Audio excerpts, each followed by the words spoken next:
Selamat datang di dunia Muscle, di mana dunia dipenuhin magic. Magic dan naga-nagaan udah jadi bagian kehidupan sehari-hari, kecuali satu orang yang bukannya pakai magic, tapi pakai muscle. Gua. Plak, ini anime sihir kan? Dia ini namanya Harry.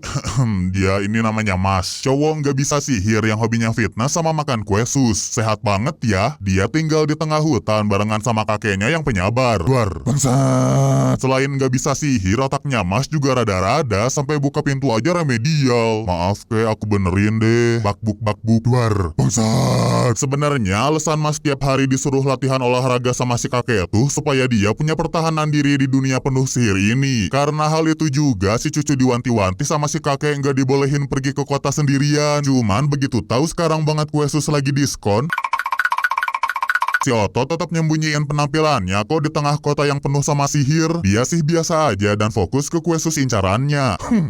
Ternyata pas bayar duitnya penyok semua gara-gara tadi terlalu semangat. Oh maaf, sini saya benerin. Tak.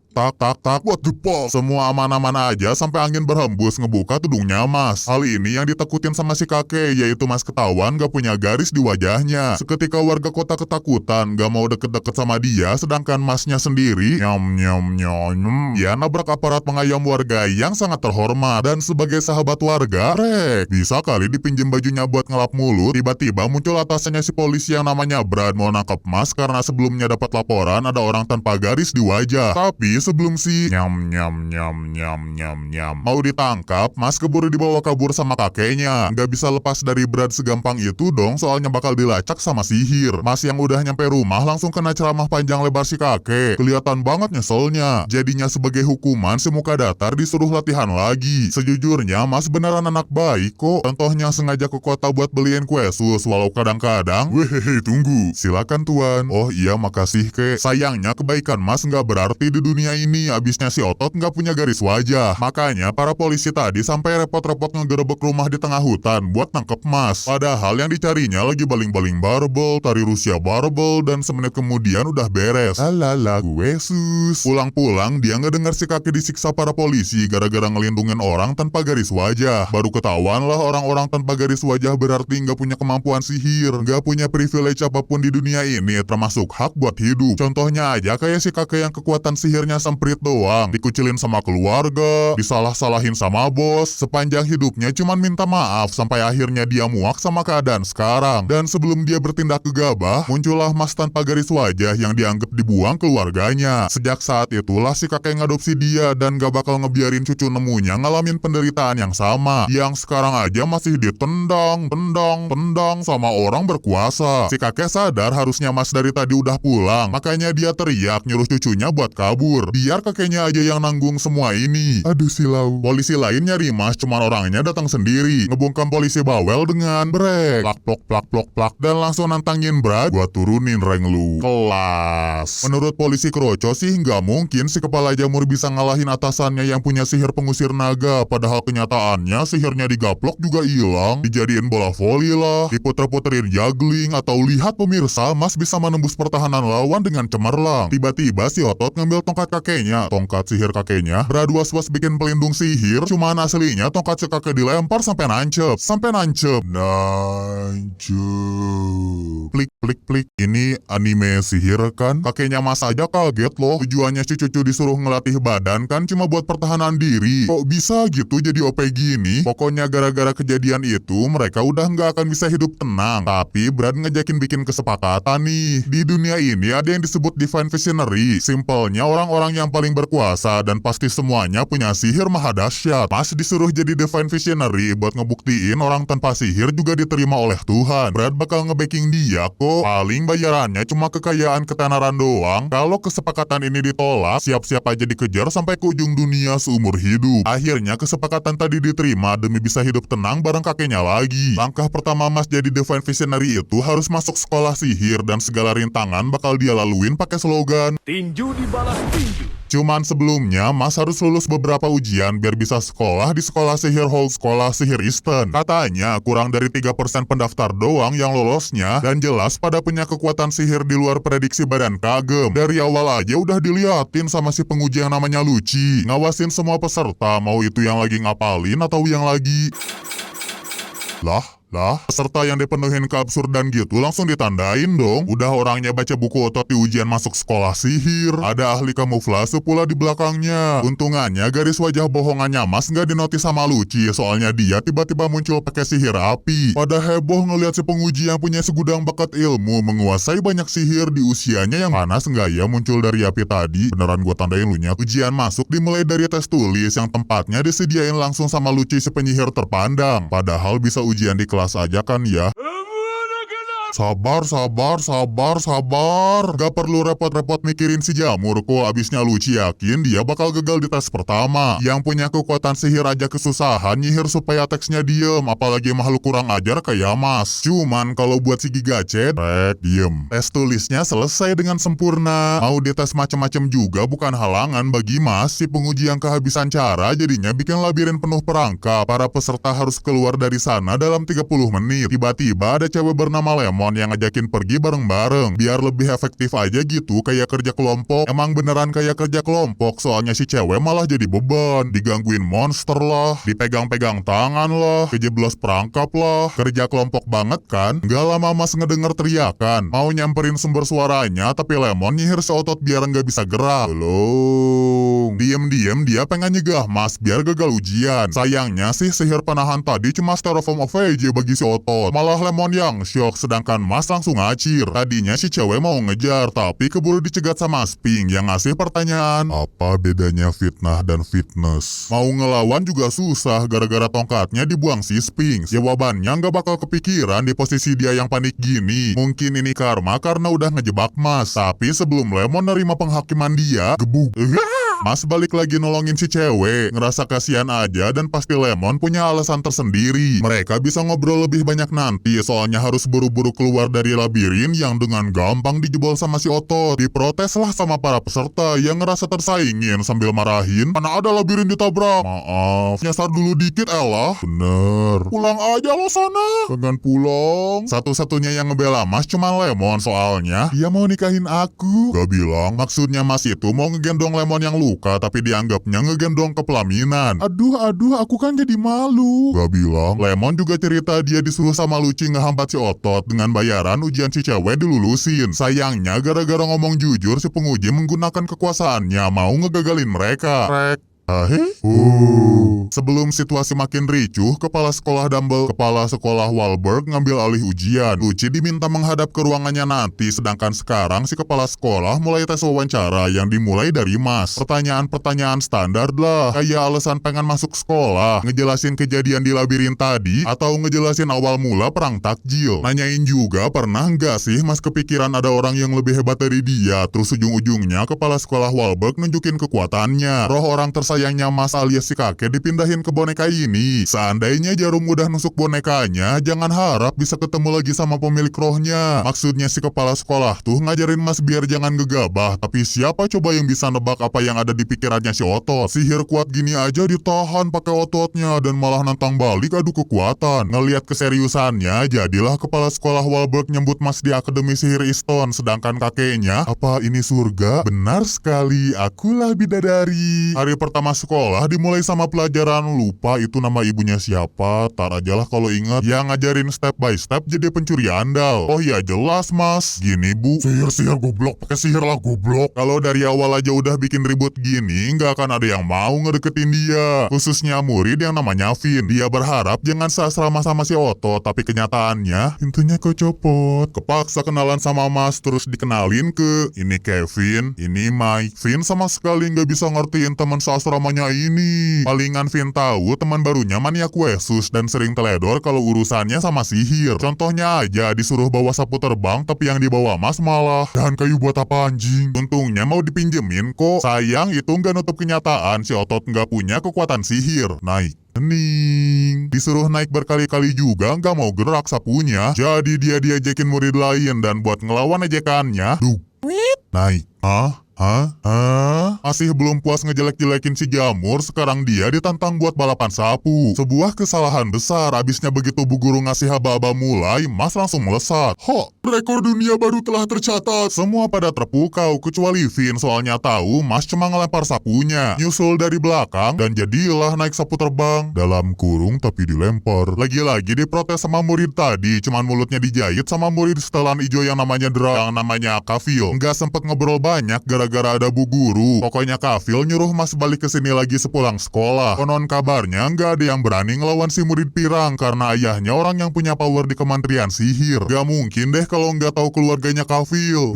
Tahu kok, tahu. Selain itu, keluarganya Kafil di backing wakil kepala sekolah, makanya mau kurang ajar di sekolah juga aman-aman aja. Tindakan mukul-mukulin murid nggak akan dianggap kalau pelakunya si sampah ini. Dari semua obrolan tadi, harusnya Mas ngikutin kemauan Kafil buat ketemuan sepulang sekolah ya. Cuman dia lagi sibuk bikin kue sus. Sedangkan Kafil ya kesel sendiri nungguin yang gak dateng-dateng. Gara-gara itu besoknya buku pelajaran Mas tiba-tiba rusak. Vin kelihatan khawatir abisnya temannya disamperin si Bianchero. Sosok ngajak ngobrol tentang Divine Visionary yang jadi tujuannya Mas. Yang ujungnya Kafil mau ngebantuin si Jamur pakai koneksi dia asalkan Mas mau jadi babunya. Widih sabi. Dan tugas pertamanya, woi bawain tas, oke. Semirin, oke. Terus-terusan diperintah dan kalau orang biasa sih mentalnya udah nggak akan kuat. Semua tugas babunya udah dilaluin tapi tetap aja di pelajaran besok bukunya Mas rusak lagi. Minta bantuan lihat bukunya Vin. Duh enggak deh, lihat yang lain aja. Wah makasih, tertolong aku. Ganjing. Pokoknya Mas bersyukur banget punya teman hebat kayak Vin di sekolah. Bedalah kalau dibandingin sama Kafil yang sengaja numpahin air terus nyuruh si Otot ngelapin bekasnya. Ngikok. Tara. Seriusan bro? Gak sengaja bukunya Vin ke bawah Mas dan pas mau dibalikin dia lihat temannya disiksa sama Kafil. Ternyata selama ini yang ngerusak buku si Otot tuh dia. Dipaksa, diancam sama si murid tengil. Tapi karena ngerasa bersalah apalagi Mas nganggap Vin tuh orang hebat, dia mutusin ngelawan Kafil dan hasilnya disiksa gini. Halah curut doang banyak gaya. Dah yo Mas kita ketemu orang dalah tanpa ragu. Gila dong sampai 2 kali dibanting. Dia baru kepikiran kejadian ini bisa bikin dia dikeluarin dari sekolah. Belum lagi dari tadi wakil kepala sekolah nyaksiin aksi kekerasannya Mas. Status kamu sama anak pejabat itu beda ya. Are you kidding me? Wakil kepala sekolah mau. Beneran gak bisa ditebak apa isi pikiran Mas yang ngegali-gali dan nguburin si wakil kepala sekolah. Emang Pak Wakil bisa ngedeo Mas kapan aja, tapi Mas bisa ngubur dia kapan aja. Si Otot masih ngelanjutin jasa kuburnya, cuman ujung-ujungnya dia disuruh menghadap ke kepala sekolah Walberg. Aksi Mas tadi dikecam Kementerian Sihir dan mereka maksa-maksa kepala sekolah buat ngeluarin si murid. Cuman si bapak juga tahu kok apa aja yang udah Kafil sama wakilnya lakuin, makanya dia lebih mihak ke Mas. Nggak peduliin perintah Kementerian Sihir, malahan sampai ngedukung Mas jadi Divine Visionary supaya bisa bikin aturan yang lebih adil. Nah buat jadi Divine Visionary, si Otot harus jadi top student dengan ngumpulin simpelnya berprestasi ajalah di sekolah. Dengan adanya tujuan yang lebih jelas juga ada teman yang siap ngebantu, Mas bakal ngelewatin rintangan apapun yang ngehadang. Tapi tetap kesusahan sih kalau tiba-tiba diajakin murid yang namanya Tom buat ikutan pertandingan kuis duelo. Mana maksanya lebih-lebih dari Mas pula. Kepaksa dia ikut serta walau nggak bisa terbang pakai sapu sihir. Jelas diajakin para penonton lah. Tom aja sampai harus turun tangan nyemangatin juniornya yang pengen pulang. Ingat tujuan lu, pengen pulang. Ingat kenapa lu ada di sini? Dipaksa. Makanya apa tujuan lo? Pengen pulang. Semangat si senior terus berkobar-kobar. Cuman gak ada gunanya juga maksa Mas yang emang ya nggak bisa terbang. Gara-gara tim Griffy, tim Adler makin ketinggalan poin, baliklah dia ke atas, tapi malah dicurangin sama tim lawan. Timnya Asrama Slither, timnya Asrama Lang yang terkenal paling ambis. Malahan ngehalalin cara apapun supaya tujuan mereka tercapai. Gak ragu buat ngelukain lawan. Benar-benar kebalikannya Tom yang menjunjung tinggi sportivitas. Dari situ Mas marah, langsung terbang ngembang di udara dengan sihir kakinya. Sihir apa? Si Otot minta bola, abisnya sekali aja bolanya udah dia pegang, tinggal dilempar masuk ke gawang lawan.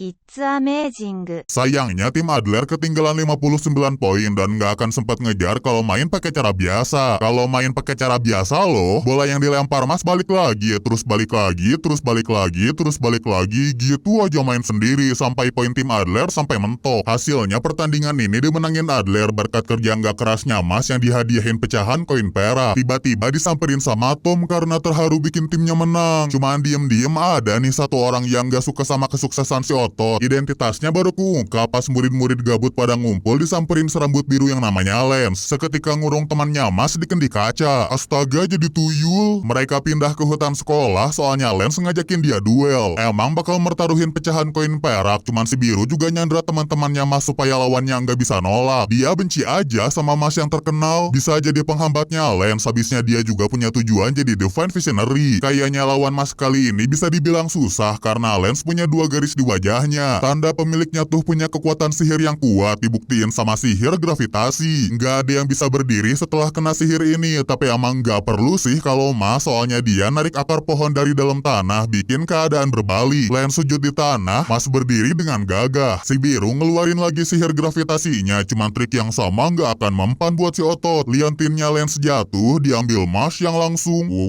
Waduh, peodjir, ngawur. Isi liontin itu tuh foto adiknya Lance, foto adiknya tersayang. Baginya nggak ada yang lebih berharga dibanding sang adik. Waduh, peod. Dari dulu adiknya itu selalu peduli sama si kakak, selalu khawatir tiap kali kakaknya berantem melawan bocil sekitar. Tapi dia juga bangga karena si kakak berantem tuh buat nolong bocil yang suka dibully. Hubungan adik kakak idaman banget lah. Tapi suatu hari si adik kena penyakit yang bikin kekuatan sihir sama garis wajahnya hilang dalam waktu 5 tahun. Sesuai aturan negara, orang tanpa kekuatan sihir harus diserahin ke pemerintah. Jelas Lance ngamuk dong, gak akan ngebiarin adiknya diambil. Dari situlah dia bertekad jadi Divine Visionary demi nyelamatin adiknya. Waduh, peod. Obrolan sama pertarungan mereka nemuin jalan buntu. Kepaksa Lance ngejatuhin para sandera ke jurang, dan pas Mas nyoba nyelamatin mereka, disitulah si otot bakalan diserang. Tadinya gitu sih, cuman Mas pakai sihir otot yang bikin otot-ototnya menjerit supaya dia bisa nyelamatin teman-temannya dalam sekejap. Dari sini juga Mas tahu Lance bukan orang jahat. Kendi cermin yang dijatuhin tuh palsu, sedangkan yang asli tinggal dicari di kendi tuyulnya berhasil diambil. Udah nggak ada alasan buat bertarung. Apalagi Mas juga ngucapin kata-kata yang mirip sama yang pernah dibilang adiknya. Alhasil Lance nyerah dan ngasihin pecahan koin perak ke Mas. Koin-koin ini nantinya bakal jadi inceran asrama-asrama lain, di mana asramanya itu ada asrama Adler penuh keberanian dan keyakinan yang kuat, orka berilmu padi dan bijaksana, Lang yang sangat berbakat dan berambisi. Perlu 5 pecahan koin perak buat ditukar jadi 1 koin emas. Sekarang Mas punya 2 pecahan, yang berarti dia cuma perlu nyari 28 pecahan koin perak. Ih tolol. Untungnya sih masalah-masalah kemarin selesai dengan aman, tapinya mereka kelupaan ngerjain PR ramuan. Percuma aja punya koin kalau nggak ngerjain tugas sekolah. Pasti diejekin Lance soalnya Finmas bikin nama Adler jadi jelek. Sihir liontin. Iya. Jadinya si biru mau ngebantuin mereka ngerjain PR ramuan berbahan dasar mandragora. Bahan ramuan yang efektif tapi harus disihir dulu biar tenang, barulah bisa diolah. Fin kesusahan bikin mandragora diem, sedangkan Mas diem. Udahlah, nggak usah dibahas dia mah. Mending fokus ke Fin yang perlahan-lahan bisa nyihir mandragora buat tenang. Dan kalau kita balik lagi ke Mas, plak, udah diem. Lanjut ke sesi berikutnya, yaitu sesi masak-masak. Cuma perlu dipotong dikit-dikit, oseng-oseng, tabur-tabur, jadilah green tea. Terima kasih resepnya bun, woi. Dipotong dikit-dikit, oseng-oseng, tabur-tabur, jadilah kue sus. Kenapa? Biar nggak ada kesalahan, sekali lagi diulang bareng-bareng cara masaknya. Bener-bener diperhatiin dan jadilah kue sus. Lu goblok ya, makasih. Tujuan awalnya si biru ngebantuin sih biar ada kesempatan bilang Mas nggak boleh kalah dari orang lain selain ngelawan dirinya. Cuman gara-gara dari tadi gagal bikin ramuan, retry, gas. Dan tetap aja jadinya kue sus mandragora.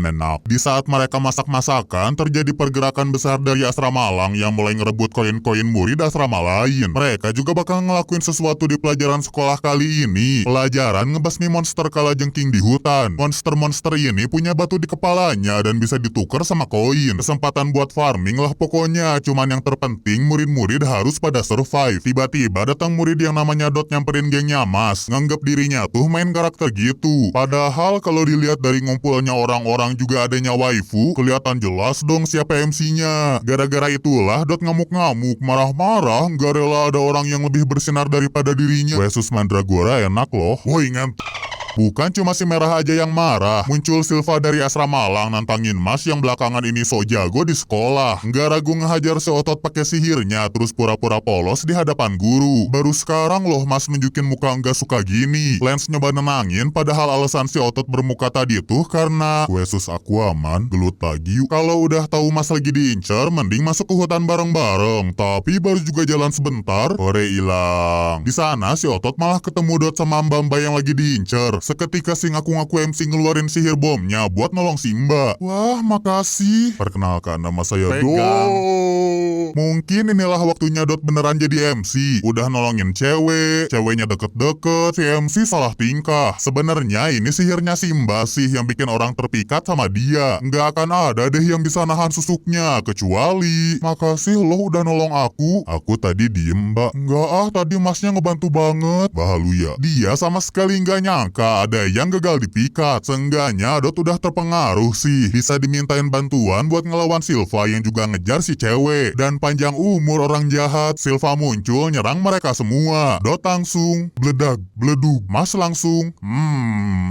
nontonin si Muridlang yang nahan sihirnya Dot pakai sihir batu mineral. Cuma cukup sekali serang buat bikin keadaan berbalik sekaligus ngelempar kue susnya Mas. Perbedaan kekuatan sihirnya Dot sama Silva jelas jauh. Untungnya Silva mau berbaik hati nih. Dia bakal biarin si cewek pergi asalkan cowok-cowok nahan serangan sihirnya sebanyak 5 kali. Pecahan koin perak juga bakal dikasihin kok sesuai peraturan sekolah kalau ngelakuin challenge-challenge. Sebagai katanya MC, Dot bersikap gentleman mau ngambil bagiannya Mas. Yang berarti si Merah bakal nerima serangan Silva 10 kali. Nggak rela aja gitu ngelihat karakter figuran kena siksa. Alhasil Dot pasang badan, kena 1 kali, kena 2 kali, kena 3 kali, terus diserang sampai 9 kali. Hebatnya si katanya MC masih bisa bertahan. Serangan ke-10 lebih kuat dari sebelumnya, dan serangan tadi juga nggak mampu bikin Dot jatuh. Dia tahu Silva nggak akan nepatin janjinya, makanya nyuruh Mas buat bawa kabur si cewek meski Dot bakal dihajar lagi. Sedihnya dari awal perasaan si katanya MC udah dimainin. Selama ini si cewek tuh temannya Silva yang tugasnya nipu-nipu. Ditipu. Barulah si MC beneran bertindak, nggak bakal ngebiarin para penjahat ngelakuin apa yang mereka mau. Mas bilang ikutan yang serangan 10 kali tadi itu loh, lanjut diserang beruntun terus nahan batu mineral. Sekarang gilirannya si Otot. Sihir trisep. Ngancurin sihirnya Silva, hantem lawannya sampai kepental. Belum cukup segitu doang, ya tinggal smash, gebuk. Au, sakit. Ternyata maksudnya Mas itu bukan dia yang kena sihir 10 kali, tapi Silva lah yang harus nahan bogemnya si Otot. Mana sanggup dong kalau kena serangan kayak gitu terus-terusan. Si musuh pakai otak liciknya nyari cara menangin pertarungan. Nasib baik masih berpihak ke dia, soalnya datang monster kalajengking spesial. Harusnya bisa ngalahin fokusnya Mas yang tepinya melayang begitu saja, saudara-saudara. Di momen ini Silva sadar He fucked up. bakal dibiarin sih kalau si penjahat mau nyerah. Tinggal ngurusin si ular berbisa yang nyoba nipu-nipu lagi pakai hiks memalingkan wajah. Tiba-tiba dipeluk dari belakang, menggenggam tangan erat-erat, disupleks dengan hebat. Inilah sosok Mas yang nerapin prinsip kesetaraan. Apa lu penonton lihat ya? Akhirnya selesai juga sesi pembelajaran di luar yang melelahkan. Teman-temannya yang pada kesasar di hutan juga bisa ngumpul lagi sama Mas. Ngekhawatirin si Otot yang padahal nggak ada apa-apa sih. Lebih kasihan Dot sebenarnya, makanya Lemon nanya, kamu gak apa-apa? Cia. Aduh beneran ini jadi OVJ. Dot curi-curi kesempatan minta maaf ke Mas, tapi sifat ramah gini nggak pantas lah sama image-nya. Mending sosokan jadi MC tukang ngambek. Begitu suasana udah enakan, Lens mastiin lagi apa yang bakal mereka laluin mulai dari sekarang. Khususnya mereka bakal diincar terus sama grup elit nyalang yang disebut Magia Lupus gara-gara koinnya Silva direbut Mas. Kalau ditambah poin yang didapat dari ngalahin monster kalajengking, Mas sudah berhasil ngumpulin 1 koin emas. Silau. Makanya jangan dideketin. Aslinya nih si Otot baru tahu sekolah sihir Easton punya 3 asrama. Diingetin ulang lah pas mereka semua baru lulus ujian, murid-murid bakal ditempatin di asrama yang sesuai dengan kepribadian mereka. Yang nentuinnya itu kuda tulang Lebipa yang terkenal bijaksana. Pasti nggak akan salah nempatin murid. Cuman begitu Mas di Terawang, Yesus, seumur hidupnya si kuda bertanduk baru nemuin kasus gini. Murid nggak punya keinginan, ambisi atau apa, dan cuma pengen Yesus. Alhasil si penentu ngebacot seadanya terus nempatin Mas ke asrama Adler. Lah itu lu. Balik lagi ke pembahasan awal tentang perebutan koin. Lance nyaranin semuanya jangan ada yang bergerak sendiri. Kemana-mana harus bareng soalnya cepat atau lambat Magia Lupus bakalan nyerang. Bener-bener grup tanpa ampun. Silva yang dikalahin Mas aja dijadiin boneka karena mencoreng asrama Alang. Kemampuan anggota Magia Lupus ini masih misterius dan suatu saat pasti bakal ngejegal grupnya Mas. Permisi, saya nyasar asrama Adler di mana ya? Kecepatan anjir, jelas dianggap kurang ajar, dianggap nggak berpendidikan, dianggap seorang pecundang. Apalagi begitu tahu tujuan Mas mau jadi Divine Visionary itu cuma biar bisa hidup damai sama kakeknya. Padahal menurut pemimpin Magia Lupus yang namanya Abel, we are beasts by nature. We are the superior beings. That is the law of nature. Gak bisa bahasa Inggris.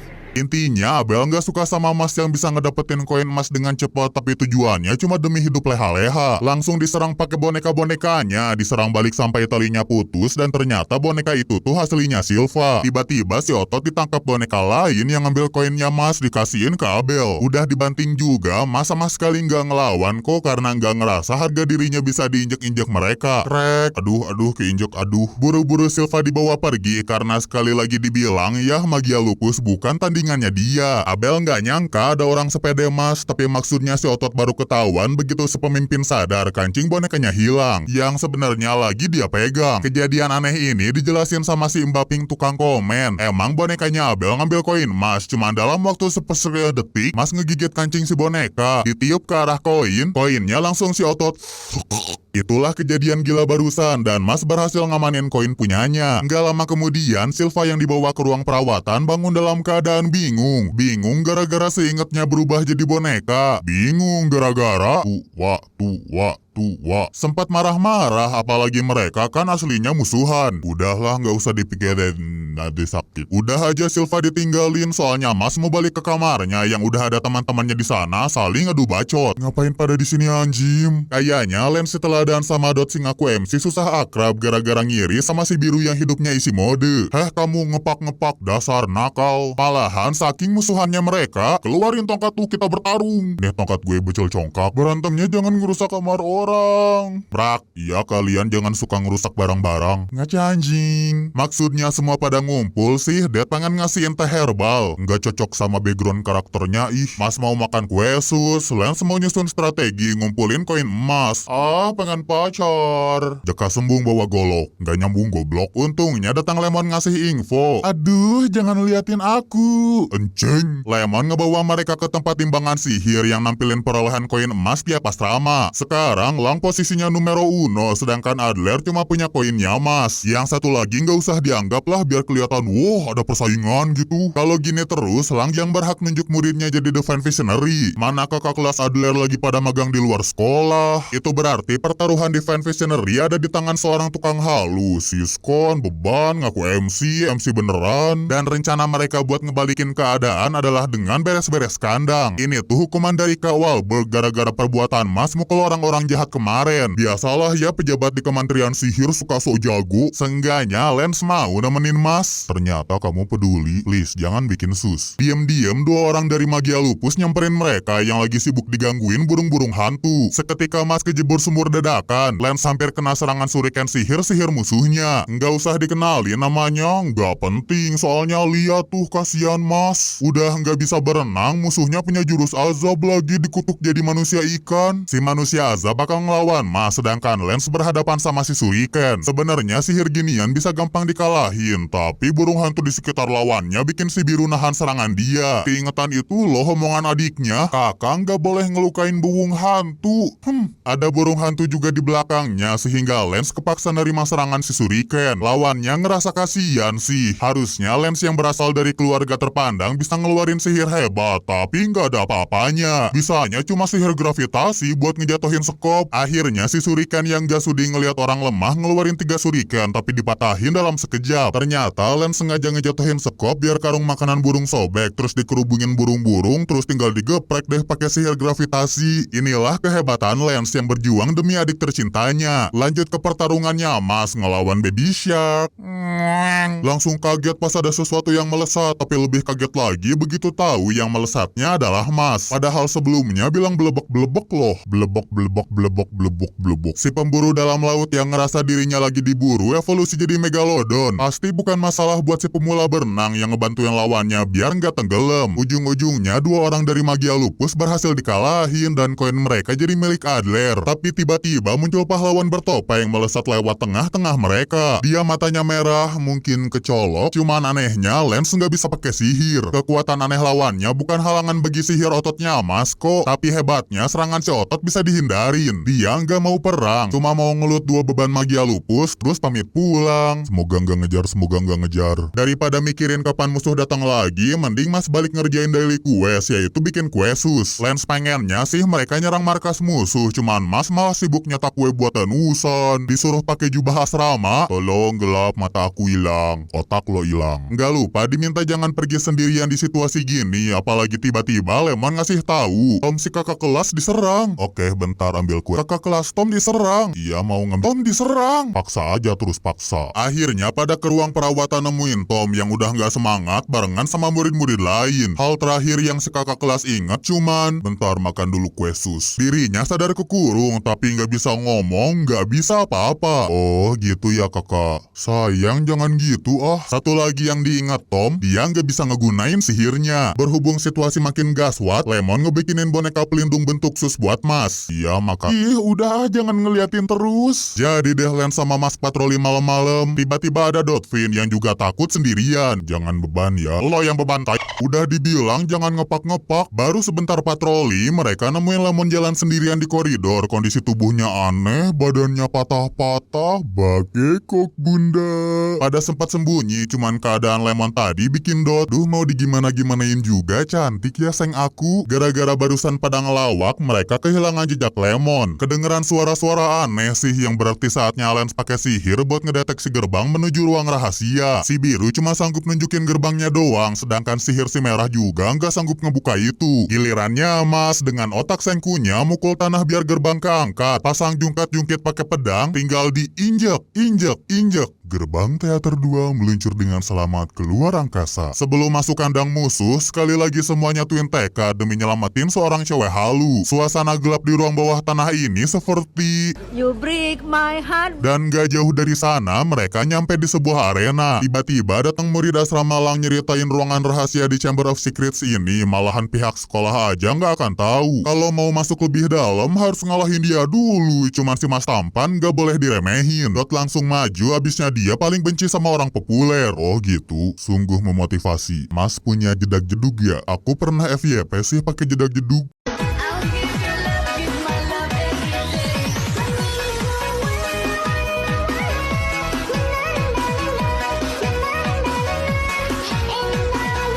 Gak usah so ganteng anjing. Wah, iri dengki. Kotornya hatinya. Sihirnya Mas Tampan itu ngubah tongkatnya jadi pecut tumbuhan. Sanggup buat nahan sihir ledakannya Dot. Cuman si merah punya trik lain. Dot gunain sihir bom yang nempel di tanah. Kalau kena itu nanti meledak loh. Malah dikasih tahu. Jelas Mas Tampan gak mau gerak lah. Dan emang gak perlu gerak karena sihir pecutnya bisa nangkep si merah so jago yang pantasnya ditusuk duri-duri bunga mawar. Lagian ngapain sih triknya dibongkar sendiri? Pasti Mas Tampan gak akan gerak, tapi dia nggak sadar pecutnya nyentuh sihir Dot di saat itu juga meledak. Sebenarnya masih ada satu trik lagi di sihirnya, yaitu sihir bom ini tuh sihir bom waktu, dan udah waktunya buat aktif. Mas Tampan kena ledakan pilar api, tapi di detik-detik kekalahannya dia tetap pasang pose fotogenik. Gua suka gaya lo. Belum juga istirahat, mereka kesedot ke dalam tanah. Tolongin ayang aku. Pemikiran gua tentang musuh kita kali ini, tolong aku nggak mau ketemu Titanic. Dasar orang-orang gila. Semuanya pada kepisah nemuin lawan masing-masing. Lance ngerasain aura jahat yang asalnya dari anggota Magia Lupus bernama Weird. Dot bakal ngelawan si Mbaping bernama Love Cute. Gak ada nama lain apa? Tapi lucu.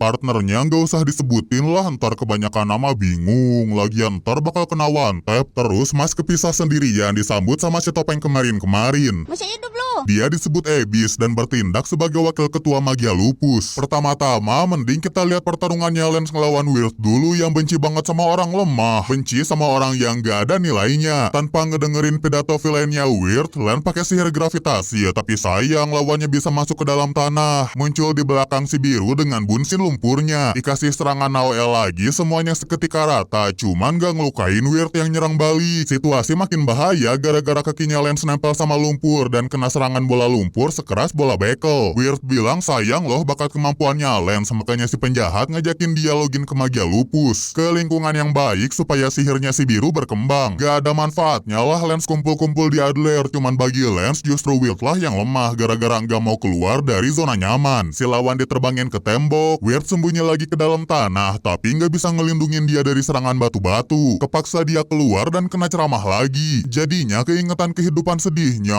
Halah, masih ABG sosokan sad boy. Eits, tapi enggak deng, kita harus peduli sama mental awareness guys. Kayak ngertiin Weird yang terobsesi sama kekuatan tuh karena keluarganya. Nggak peduli udah sekeras apa dia belajar, sekeras apa dia latihan, selama belum jadi murid top, selama belum ngalahin pakai tubuh wakil, ayahnya nggak nganggap Weird sebagai orang yang berarti. Makanya dia nggak ragu pakai cara apapun demi bisa ngalahin Lance meski harus minum fruity blackcurrant. Kekuatannya meningkat drastis sampai bisa ngegunain sihir tier 2 yang disebut second. Bentuk kedua sihirnya Weird tuh aura jahat yang Lance rasain sebelumnya. Cuman kalau modal gede doang, serangannya masih bisa dihindarin. Kondisi Weird ini mirip banget sama Lance dulu yang mentingin kekuatan yang belum disadarin Mas. Sekarang Lance sudah lebih ngertiin dirinya sendiri, makanya dia juga bisa ngeluarin secondnya. Berbentuk tiang-tiang gravitasi yang narik sihir lawannya ke berbagai arah supaya nggak bisa gerak, terus diakhirin sama burst Sparsia tepat ke bagian tengah. Kalahnya sihirnya barusan bikin Weird ngangong-ngangong, benar-benar ngerasa jadi orang gak guna. Tapi Lance ngasihin buku lawannya yang jatuh, buku yang jadi bukti Weird belajar dengan keras buat jadi orang berada. Si biru gak mau nganggap tindakannya Weird bener, cuman dia respect sama kerja kerasnya. Pidatoku tadi keren bingits. Lanjut ke pertarungannya Mas versus Abyss yang langsung adu kekuatan. Sayang Abyss lebih unggul dalam kecepatan sampai bisa ngegores badannya Mas. Ternyata sihirnya panah kecepatan gitu, makanya nggak heran bisa ngebling-ngebling, ngelukain si otot. Walau darah-darah udah netes, tapi badannya Mas nggak ada darahnya. Aneh aja. Supaya bertarungnya makin serius, Abyss ngeliatin lemon yang lagi disedot itunya, disedot sihirnya, dan kalau nggak buru-buru ditolongin, si Halu bakal jadi orang tanpa sihir kayak Mas. Aku bisa aku pakai sihir. Sekali lagi Abyss ngeluarin sihirnya, naik ke anak panah, langsung nge-combo Mas yang slow hand. Gerakannya sama sekali nggak bisa diikutin, sampai akhirnya pedang Abyss masuk ke roti kasur. Inilah kesempatan yang ditunggu-tunggu si otot. Musuhnya sekarang ketangkep, tinggal dijedotin keras-keras dan hancurlah topeng yang nyembunyiin mata merah Abyss. Sumpah itu kecolok ya. Kamu nggak tahu apa arti mata merah ini? Enggak, maaf, dimaafin. Ternyata mata merah Abyss disebut iritasi, disebut evil eye. Semua orang yang dilihat sama mata ini nggak akan bisa pakai sihir. Duh, kasihan salah lawan ya kak. Gara-gara evil eye, Abyss dibenci orang-orang, dibenci para dukun musyrik yang mengagung-agungkan sihir. Malahan dibenci orang tuanya sampai dikurung di basement, sampai hampir dipaksa log out. Kehidupan mengerikan itu terus lanjut dan baru berhenti begitu Abyss ketemu Abel. Bukannya takut kayak yang lain, Abel malah ngirim friend request dan minta gunain evil eye demi kepentingan si pemimpin. Demi temannya lah, sekarang Abyss bertarung ngeluarin sihir secondnya yaitu kubah kecepatan, dimana Mas kena debuff slow sedangkan Abyss nyerang cepat walau nggak tahu ada damage-nya atau enggak. Situasinya lebih parah dari sebelumnya, tapi kali ini Mas mukul tanah. Lantainya ngebentuk tembok penghalang, gerakan Abyss kebaca, langsung dihantam aja. Masih ketahan sama pedang, tapi nggak akan bisa kabur soalnya diinjak kuat-kuat, beneran dihantam sampai home run. Abyss masih belum mau nyerah. Dia pertaruhin semua di serangan ini yang ujung-ujungnya pedangnya ketangkap Mas, ditinju sampai mental, dilanjut combo Super Saiyan dan diakhirin sama Taijutsu Ninja beralis tebal. Pertarungan berakhir dengan kemenangan Mas. Abyss jadi mikir, sebaiknya dia nggak lahir kali ya. Gak setuju dong Mas. Seandainya semua orang musuhin dia, maukah kamu makan kue sus denganku? Kamu bukan si manipulatif Naruto. Abyss belum bisa jadi temannya masih, tapi ngelihat kebaikan si otot, Mas disaranin jangan ngelawan Abel kalau masih sayang nyawa. Lalala, nggak denger radio butut. Sebelum kita lanjut ke pertarungan 2 lawan 2, kita lihat dulu kepala sekolah Walberg yang lagi dipanggil Kementerian Sihir. Jadi bukannya karena nggak tahu para murid pada berantem, tapi ada masalah lebih besar yang harus si bapak urusin. Ada laporan dari penjahat-penjahat di penjara Azka. Di dari penjara penyihir kriminal dibebasin sama seseorang bernama Innocent Zero. Kabarnya lagi bawahannya Innocent Zero juga ada di akademi, makanya Divine Visionary dari Adler yang namanya Rain disuruh ngelakuin investigasi. Baru sekarang kita bisa ngeliat pertarungannya Dot sama Finn lawan Magia Lupus. Enggak 2 lawan 2, soalnya temannya Mbak Love Cute yang punya sihir ngubah orang jadi batu pergi ke tempatnya Mas. Kalau mau nyegah itu ya dia harus ngalahin Love Cute yang Atashi Kawaii. Nenek, Atashi Kawaii. Sebisa mungkin Dot nahan godaan suara om-om, cuman dia nggak akan kepincut dong karena udah ngekeras Lemon. Love langsung nunjukin sisi jahatnya, gunain sihir tornado ke orang-orang yang nggak ngakuin dirinya cantik. Nenek, Atashi Kawaii. Aku sukanya Lemon, kan tadi scene ini udah anjing. Lagi-lagi di tornado sampai mental. Kali ini giliran Dot yang nyerang, ngalangin pandangan musuh supaya dia bisa ngambil tongkatnya Love. Pikiran lembek kayak gitu jelas nggak akan bikin si Bom menang lah. Lebih parahnya Dot dikurung pakai pilar angin dan sekali masuk ke sana nggak akan bisa keluar lagi. Tiba-tiba dia keingetan waktu dirinya masih bocil. Sering banget digangguin bocil kafling dan gak mau ngelawan. Untung kakaknya ngebelain sih, terus ngasih nasihat-nasihat jangan mau ditindas. Khususnya waktu mau nolongin seorang teman. Contohnya juga kayak pas di hutan kemarin dimana dia dimain-mainin abis-abisan tapi Mas ngebela Dot. Makanya sesaat Finn sebelum kenapa-kenapa Dot ngaktifin kekuatan terpendamnya. Bisa nandingin sihirnya Love. Simbol ini disebut Irakreus. Dimilikin sama maniak bertarung, muncul ketika emosi mereka memuncak, kekuatan sihir pemiliknya langsung meningkat. Inilah sosok Dot mode Irakreus yang siap gua turunin rank lu. Satu arena pada meledak, tapi nggak ngenain si Mbako, malahan disuruhnya nyah lah. Iya buang, makasih. Urusan sama Love udah selesai, cuman gak disangka si penyihir batu balik lagi nyerang Finn dan Dot sempat nolongin temennya. Tadinya dia mau ngecek doang, kok lama amat Love ngeberesin kroco. Alhasil si batu sendiri yang bakal ngabisin Dot Finn yang padahal dirinya dikalahin sihir misterius. Semuanya terjadi dalam sekejap dan yang bisa ngelakuin itu cuman Rain si Divine Visionary dari Adler. Si batu masih nyoba nyerang diem-diem. Pasti ketahuan lah trik murahan kayak gitu. Jangan anggap remeh sang Divine Visionary pengguna Gate of Babylon yang gak akan ngasih ampun ke siapapun. Saatnya pindah circle. Rain gak mau denger alibi apa-apa. Yang dia mau cuma info yang dia butuhin dan kalau gak ada hubungannya disuruh pergi dari sini. Tik-tik-tik. Tapi gak diduga loh Rain yang brutal ini aslinya kakaknya Finn. Gak diliatin interaksi apa-apa sih, soalnya Rain lanjut pergi ke bagian dalam nyari petunjuk tentang bawahan Innocent Zero. Ketemunya sama brand ambassador Quesus. Sang Divine Visionary sadar Mas itu orang kuat, makanya mau dites kekuatan sihirnya pakai laba-laba pengukur sihir. Seketika Rain nyerang dan pedangnya bisa ditahan pakai 2 jari. Tatau. Anehnya si laba-laba nggak ngedeteksi sihir dari Mas. Dicoba diserang pakai 3% kekuatan sihir Rain, kelihatan ketusuk-tusuk padahal jadi singgah sana. Masih 0 dong hasilnya. Terakhir dites pakai 10% kekuatan sihir. Mas pasang posisi nahan bola, semua lemparan pedangnya berhasil ditahan. Sebenarnya Rain udah bisa nebak-nebak siapa Mas karena udah di spoiler sama si tua bangka. Jadilah dia minta maaf. Gak dimaafin. Nih sapu tangan buat kamu. Gak dimaafin. Bisa buat nyembuhin luka. Ya udah dimaafin. Satu lagi hal yang diperingatin Rain. Mas kan bakal berhadapan sama Abel, tapi dia harus hati-hati sama kemampuan boneka lawannya. Apalagi si Otot ketahuan gak bisa pakai sihir. Aku bisa kok pakai sihir. Pokoknya kalau Mas berhasil ngalahin Abel, semua koin milik si pemimpin Magia Lupus bakal jadi punya dia. Terus Mas berkesempatan jadi Divine Visionary. Omongan itu Mas inget baik-baik sambil masuk ke ruangan raja terakhir, keingetan Lemon yang disandra. Alhasil dia masuk dengan ngancurin pintu biar agronya Abel langsung 100%. Abel nggak nyangka ada murid selain Rain yang bisa ngalahin Abyss dengan Evil Eye. Mungkin Mas emang penyihir hebat, atau mungkin waduh, sihir kamu luar biasa.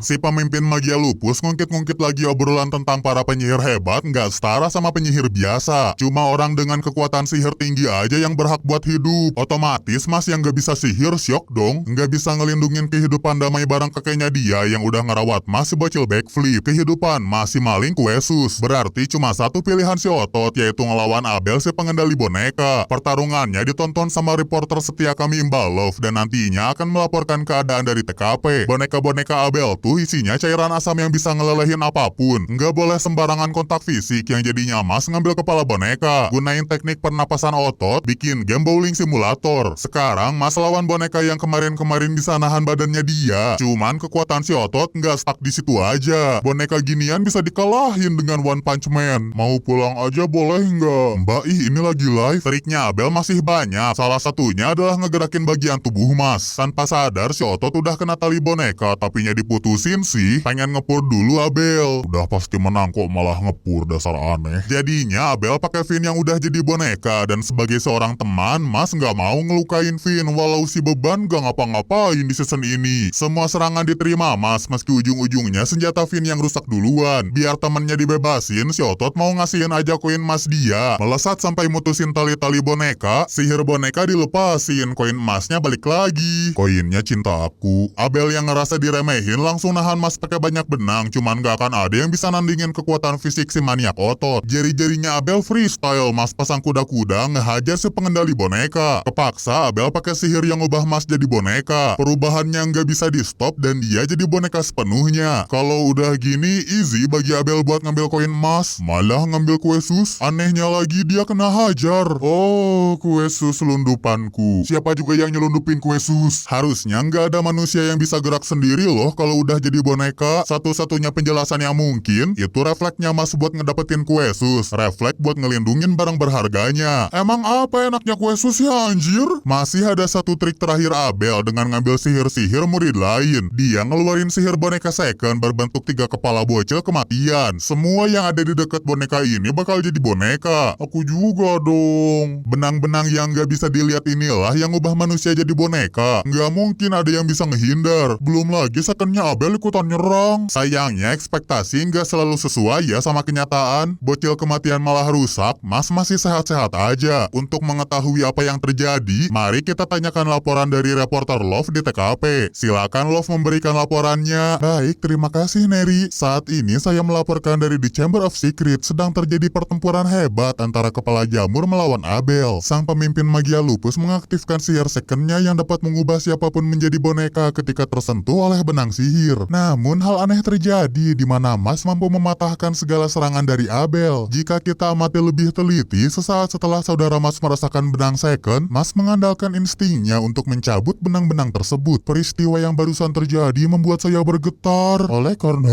itu, sekian info dari lapangan, kita kembali ke studio. Baik Love, terima kasih atas laporannya. Sekian informasi yang dapat kami sampaikan, dan sampai jumpa.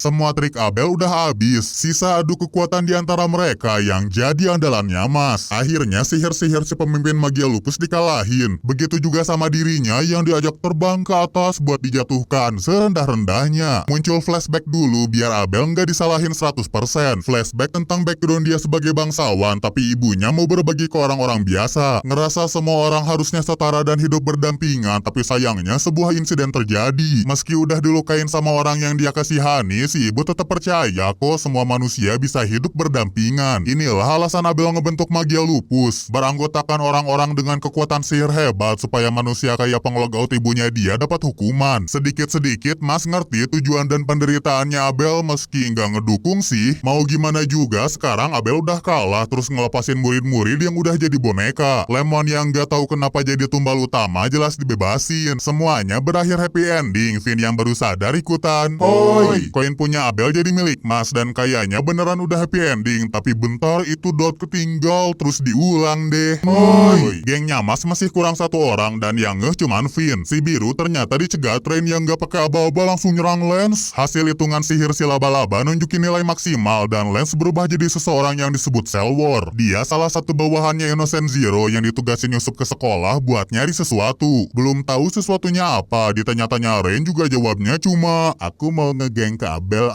Rain gak bisa ngejar Selwar gara-gara dihalangin penyihir tukang saman alat makan yang kabur dari penjara Azka. Penjara Hekatris, ingetnya Azkaban mulu. Pokoknya bakal bahaya seandainya Selwar datang ke tempatnya Abel, apalagi orang-orang di sana masih pada, oi, you are hero? Oh yeah, mau sampai kapan sih anjing? Mau sampai kapan sih anjing? Bentar kebelet, mau sampai kapan sih tadi? Masalah murid jadi boneka udah beres. Sekali lagi ini akhir yang indah kalau nggak datang Selwar yang nerbangin trio rusuh ke pinggir. Dot juga nggak berani ngebales gara-gara orang di hadapannya ini bahaya banget. Selwar langsung ngedeket ke Abel, langsung mau ngabisin bawahannya yang baru di tingkat akademi aja udah dikalahin sama murid lain. Alasan lain kenapa si pemimpin magia lupus mau dihabisin karena nggak berhasil nemuin apa yang gengnya Innocent Zero cari, dan sekarang udah waktunya buat mukbang kue sus guys. Kuenya segunung. Kayaknya lagi nggak pedamut ya. Tiba-tiba hidung nempel ke lalat Mas. Lalatnya Pargoy brutal bikin Mas bersin semua kue sus terus terbang ke sel war. Entah sebuah kecelakaan atau kesengajaan, tapi yang jelas, Mas jangan dihabisin semua dong kue susnya. Syok, kue sus dilempar ke tanah. Syok, sel war benci sama manusia kurang ajar kayak gini, tapi dia ngerasa pusing begitu Mas masuk ke ruangan. Mungkin aja yang dia cari-cari itu adalah Mas, cuman bakal diurusin nanti, soalnya si kuning mau ngeberesin urusan Abel. Sel war ngeluarin sihir zat karbon buat nusuk Abel. Mas gerak mau ngehalangin, cuman ternyata Abyss yang ngelindungin pemimpinnya. Aduh, maaf telat guys. Abyss minta maaf karena nggak bisa nemenin si Otot makan kue sus. Barulah Mas ngerasa marah. Dia ngasihin sapu tangan sihir buat nahan luka Abyss. Harusnya serangan Abyss tadi fatal sih, tapi Mas sempat ngelempar batu yang bikin akurasi serangan sel war meleset. Tiba-tiba Mas nginjek tanah dengan keras, nendang salah satu pecahan ngenain wajah sel war yang padahal bisa ditahan sama dia.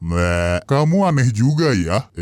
Gimana ya? Anehan kamu deh. Mau gimana juga, Mas bakal ngalahin sel war biar bisa ngebawa Abyss ke ruang perawatan. Sayangnya lawannya yang ini beda dari sebelum-sebelumnya. Dia tuh pengguna sihir zat karbon yang kerasnya ngelebihin besi, jelas bakal sakit kalau kena telak. Kekuatan si kuning makin ngebuktiin prinsipnya Abel, dimana yang kuatlah yang berkuasa, dan sebuah kebohongan Abyss ngorbanin diri dia. Mas bilang pemikiran Abel tuh, lu punya duit, lu punya kuasa. Abyss bersedia ngelindungin Abel karena dia udah bikin Evil Eye yang dibenci orang-orang jadi punya arti. Abyss jadi punya keinginan buat hidup. Seketika Abel keingetan omongan-omongan ibunya. Dia lahir sebagai bangsawan tuh hoki doang menang gacha. Makanya harus baik ke orang lain. Harus ngertiin perasaan orang lain. Abyss yang udah juga minta Abel nyelamatin diri sendiri. Makin keingetan sosok ibunya dong. Alhasil pas sel war ngeluarin sihir yang lebih kuat, si pemimpin magia lupus pakai secondnya ngelindungin si maniak Otot. Pandangannya tentang dunia mulai berubah dan dia mau kerja sama bareng Mas walau ujung-ujungnya sihirnya dia nggak sanggup ngelawan sihir punya sel war. Semua boneka hancur, tapi apa anjir tuh kepala gede gerak sendiri? Aslinya Mas sembunyi-sembunyi dan berhasil mukul si musuh bersama. Mas emang berhasil ngancurin bagian paling luar sel war, cuma dalam sekejap aku udah sembuh. Dia penasaran sama sihir yang digunain Mas, langsung aja dijawab power. Dikirain gak mau ngasih tahu kekuatannya, makanya sel war ngeluarin jereng, cermin aja. Cermin ini tuh punya kemampuan ngebalikin segala sihir sampai berkali-kali lipat. Gak akan bisa lagi ngegunain sihir buat ngelawan sel war, apalagi si kuning mau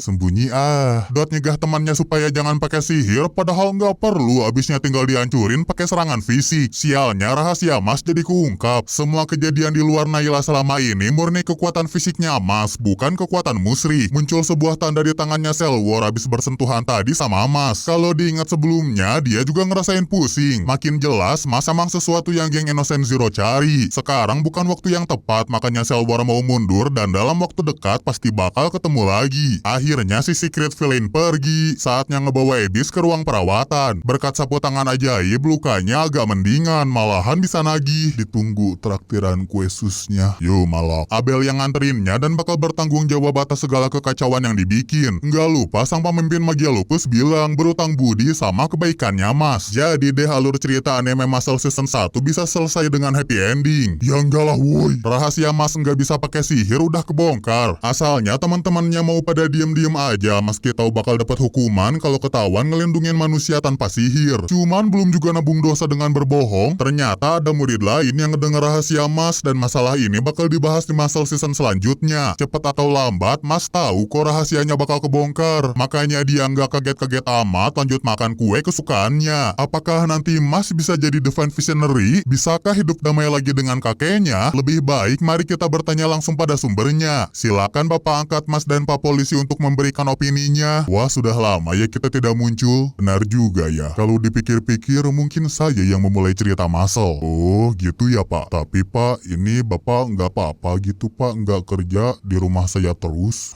Kerja? Lebih baik saya nongkrong di sini. Ke film lagi kan buat ending. Kamu jangan sok nasehatin saya. Oh iya Pak, ya udah terserah. Demikian sekilas info.